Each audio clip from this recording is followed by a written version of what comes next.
Hi everyone, and welcome to a new episode of Days Podcast along with a new video. So I again want to say thank you for subscribing, thank you for liking and watching and reviewing along with listening. I truly appreciate it. We will be doing more videos on Patreon along with Spotify, being able to have those exclusive episodes out very soon.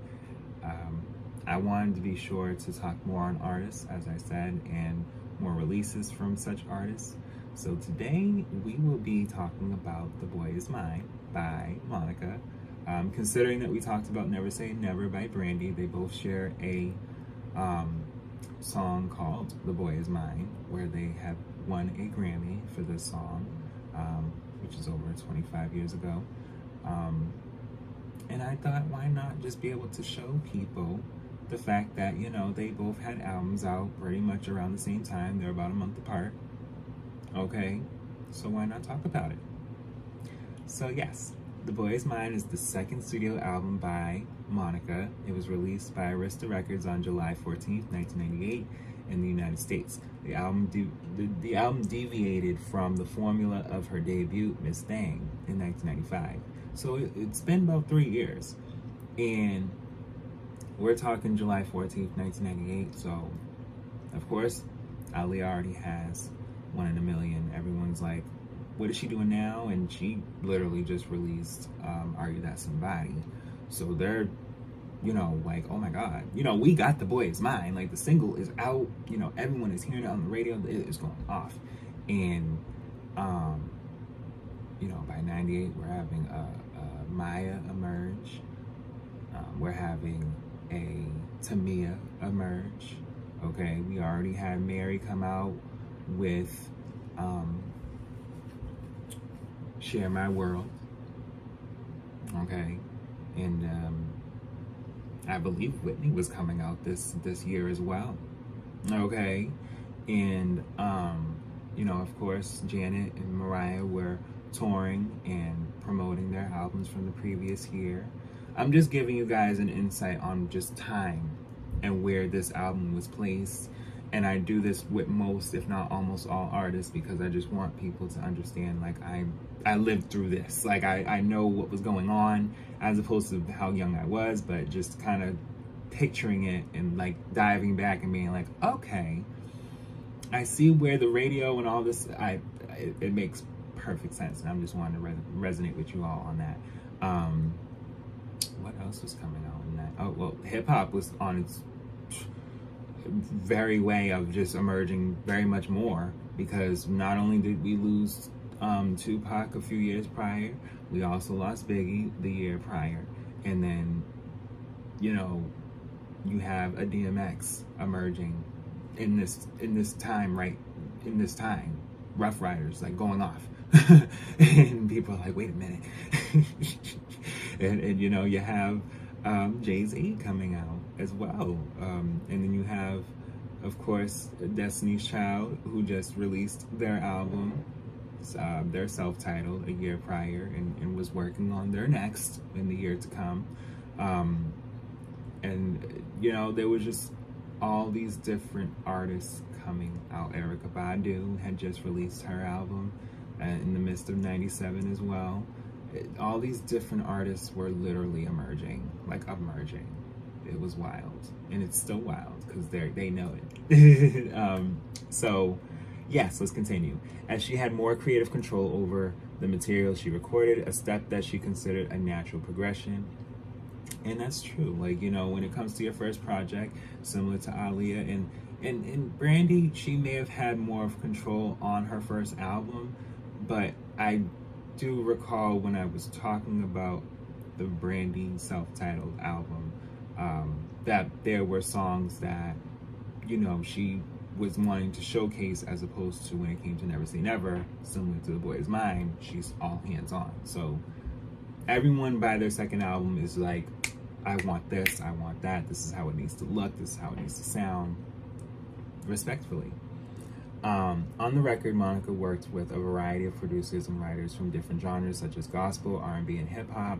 including frequent collaborators Dallas Austin, Colin Wolfe, and Daryl Simmons. Additional producers included David Foster, Diane Warren, Jermaine Dupri, and Rodney Jerkins in his Darkchild crew, some of which would become household names on subsequent albums. So, again, like I said in previous videos, there are producers and writers that, you know, this artist, well, I'm working with this artist on this thing, and you know, it fuels artists as a whole when they have a slight inkling of the producer and writer that I'm working with is working with someone else. Hold on. It's time to write. Okay? Okay? It's time to write. And so, and that's another thing too. It's good to have writing credits as an artist. And I feel like, you know, whenever you do write something, you definitely want to make sure you know that it's for you and for the people that you want to share it with. But yes, upon release, The Boy Is Mine received generally positive reviews from contemporary music critics who appreciated the album's production, quality, and praised Monica's overall vocal performance. The album debuted at number 8 on the Billboard 200 and at number 2 on the top R&B albums in August 1998. It was eventually certified triple platinum, denoting shipments of over 3 million copies throughout the country, with estimated sales of 2 million copies in the US as of November 2014. Her biggest international seller to date. It became a moderate success outside the US, peaking within the top 20 in France, Japan, the Netherlands, New Zealand, and Switzerland. 5 commercial singles were released from the album. Lead single, The Boy Is Mine, a duet with singer Brandy, became the best-selling song of the year in the United States, spending 13 weeks on the top of the US Billboard Hot 100, while peaking at number 1 in Canada, the Netherlands, and New Zealand. The First Night and Angel of Mine, released as the album's second and third single respectively, also became chart toppers on Billboard Hot 100. The Boy Is Mine also spawned Street Symphony and the international singles Inside and Right Here Waiting, while also containing the hit single For You I Will from the Space Jam soundtrack. And For You I Will was a song that she made literally like after her first album, and I gotta say, it was held in the sense that it did well on the soundtrack, and she said, no, we're gonna put this on the album, why not? And to be honest with you, I was slightly hoping that with Brandy was sitting up in my room. I was slightly disappointed. I was like, why didn't she put that on here? Why not? You know, it could still mesh. It could be a bonus track. But I just feel like maybe Brandy felt like, you know, that was for just that era, one a new time. And why not? But yes. Let's see. Yeah, she did a lot of promotion for the album.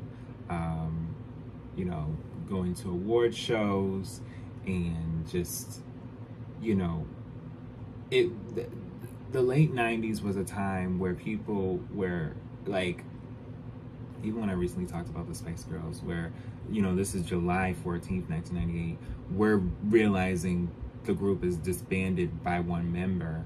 And so it's just, like I said, so much going on. So you say to yourself, you know, promotion at that time, like being seen in the late 90s was like a thing. Like if you're seen and you're wearing the nice clothes and you're out and how you're pleasant to be seen and be with, you know, that was a kudos, because that raised the sense that you're active to put out more and tour and maybe even do a movie, and, you know, why not?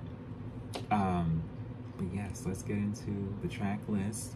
But before we do that, yeah, garnered generally mixed to positive reviews from contemporary music critics, many of whom liked the album's ballads and classic sound, praising Monica for her vocal performance. Okay. Yes. So the track list is track 1, Street Symphony. Track 2, The Boy Is Mine, duet with Brandy. So with Brandy, she had The Boy Is Mine as track 3. But with Monica considering the first track being long, she said, you know what? Why not just have him just hear it right then and there? And why not? Track 3, Ring the Bell. Track 4, The First Night. Now, The First Night, na, na, na, na. I know my music. Okay. Track 5, Misty Blue. Track 6, Angel of Mine. When I first, oh, it takes me back.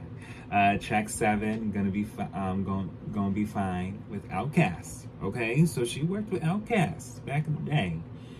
And track 8, Inside. And listen, I know my songs. Track 9, Taken Back. Now that's underrated. Y'all slept on that song. Should I take him back after what he did? Hurt me in ways that I can't forget. To replace how I feel, or I'll just go. Listen, oh my God, I'm a fan. I'm a fan of music. As I said, I'm a fan of music. Right Here Waiting, featuring 112.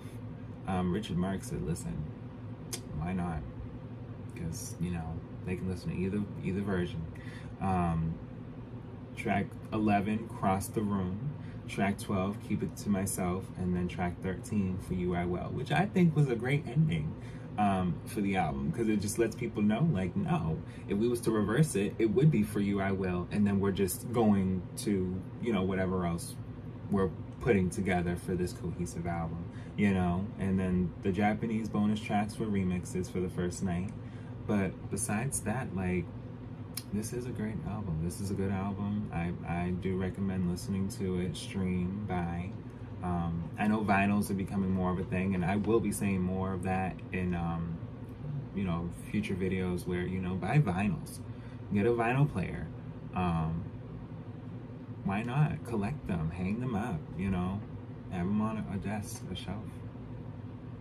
But yes, that's the end of our video and episode. I hope you guys enjoyed it. I truly appreciate you guys watching and viewing and listening, and I'll be back with more.